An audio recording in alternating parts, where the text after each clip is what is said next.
Well, hello and welcome to Critical Weight Theory.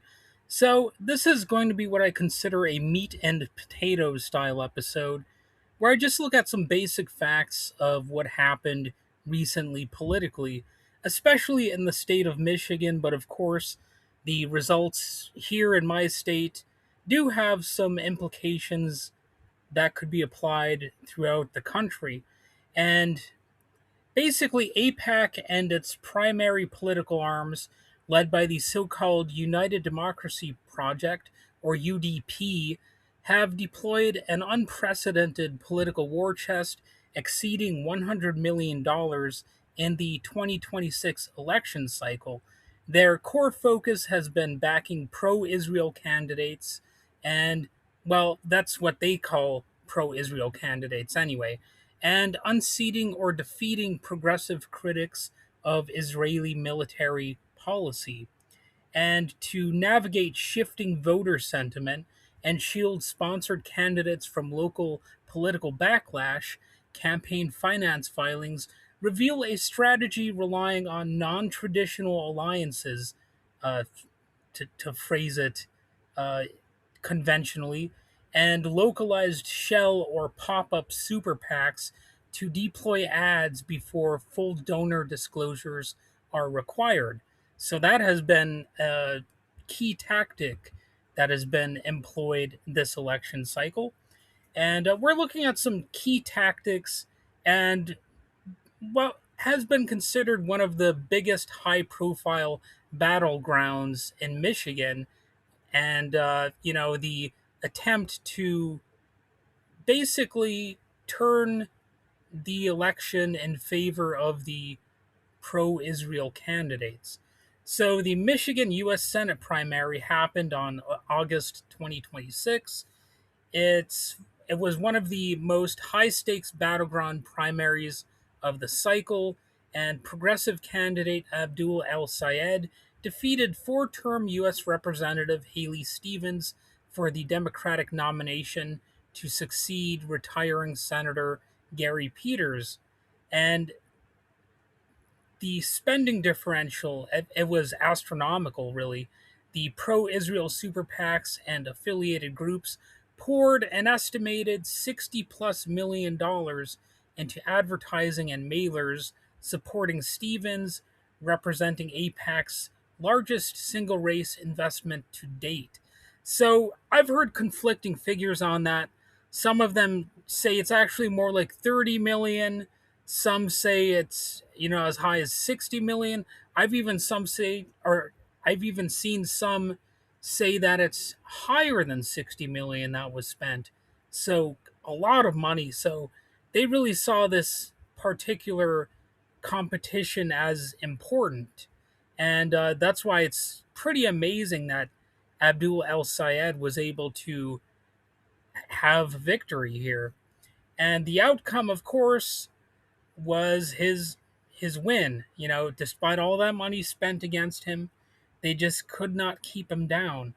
And he wasn't just campaigning on Israel, though. That's something the media gets wrong, all right, because he talked about things like Medicare for all, campaign finance reform in general, and of course, yes, there was his explicit pledge to reject corporate and APAC affiliated PAC money. And El Sayed overcame a 9-to-1 spending deficit on the airwaves. I've seen some say that it was 8-to-1, but I've also heard 9-to-1 spending deficit.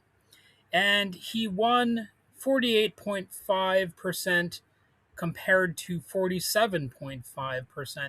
So it was a narrow victory. Haley Stevens, she got close, but not quite.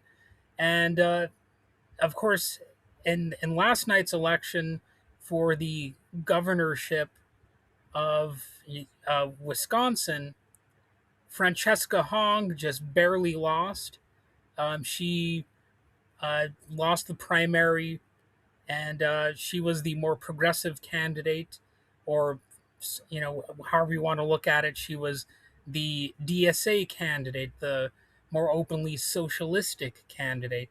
And if you've ever watched the movie Wayne's World. I know this is going to sound weird, but Wayne's World has a scene where Alice Cooper talks about how Milwaukee actually elected numerous socialist mayors. So, they have a history of sometimes being a little bit more on the radical left wing side in Wisconsin. But this time that didn't quite happen. It was a very close race, but she lost. And I guess it demonstrates that the voters were a little bit too hesitant this time around to vote for somebody who, calls herself a socialist. And El-Sayed and progressive allies framed the race as a direct referendum on the influence of foreign policy, lobby groups, and domestic elections. Well, I'm talking about the Michigan race again, not Wisconsin. But, I just wanted to put this in perspective and remind people that the progressive candidates are not universally winning or anything like that. I just want to be accurate here and not convey some false narrative that, the more progressive or radical candidates are winning throughout the country. That's not really the case. And maybe I could have some further comment on that in the future, but I for now I'll just say it is what it is, to use that annoying expression. And if you think about it, this really shows you the power of shell pack and front operations, but also how their power is limited, even in a state like Michigan, where you might think, oh, the establishment is pretty powerful in Michigan. It's going to obliterate a progressive candidate. And interestingly enough, nobody's talking about this. But if you look at the Upper Peninsula of Michigan, where I win, the Democratic voters were actually more progressive than the Detroit voters. So go ahead and look at that map. You might be surprised that most people in the UP, at least as far as I could tell, they actually voted for El-Sayed. And, the people in Detroit, it seemed like they were more interested in having Haley Stevens win.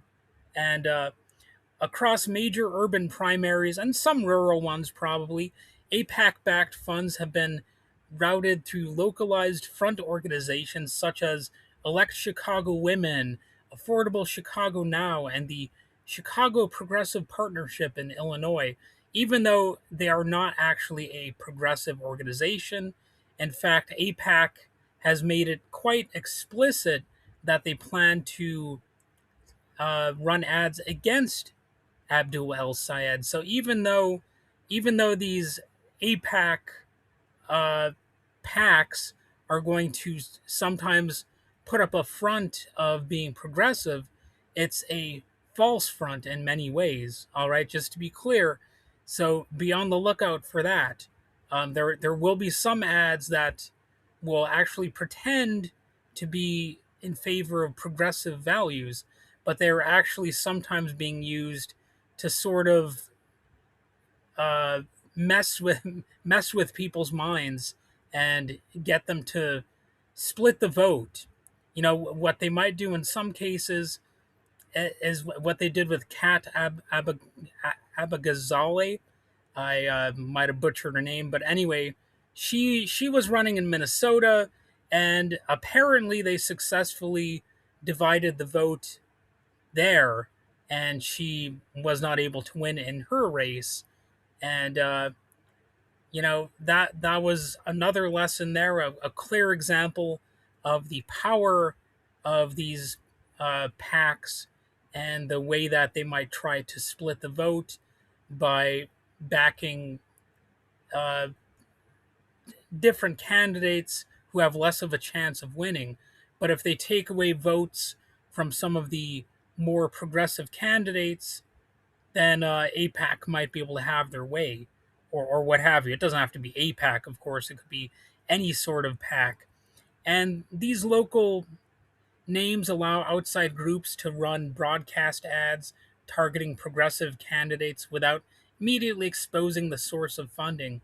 And there have been some cross country super PAC alliances AIPAC's political network frequently coordinates independent expenditures alongside tech, cryptocurrency, and AI backed super PACs like one thing called Protect Progress, and they're pooling resources to maximize ad volume in closely contested House and Senate districts.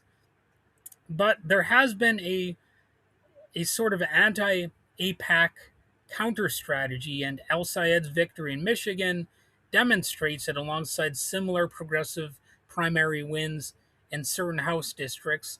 It's revealing a growing strategy among progressive challengers, turning massive spending by outside PACs into a central campaign issue to mobilize grassroots small dollar donors and anti establishment voters. So, if you want to track independent expenditures, detailed filings of independent expenditures, donor rosters, and late reporting super PAC disclosures for the 2026 cycle are maintained in the public uh, FEC or the Federal Election Commission disclosure database. And you can find that by going to www.fec.gov, and you should be able to find whatever it is you're looking for. And obviously, as usual, if you have any corrections you'd like to make, if I got something wrong in this episode, feel free to let me know. If I said something you disagree with, also let me know. But as far as I know, I'm just telling you the basic facts here for the most part. So this really isn't a very opinion heavy episode as far as I can see. I'm just kind of telling you what happened. So, anyway, feel free to like and subscribe and all that kind of stuff. And, you know, uh, keep on rocking in the free world.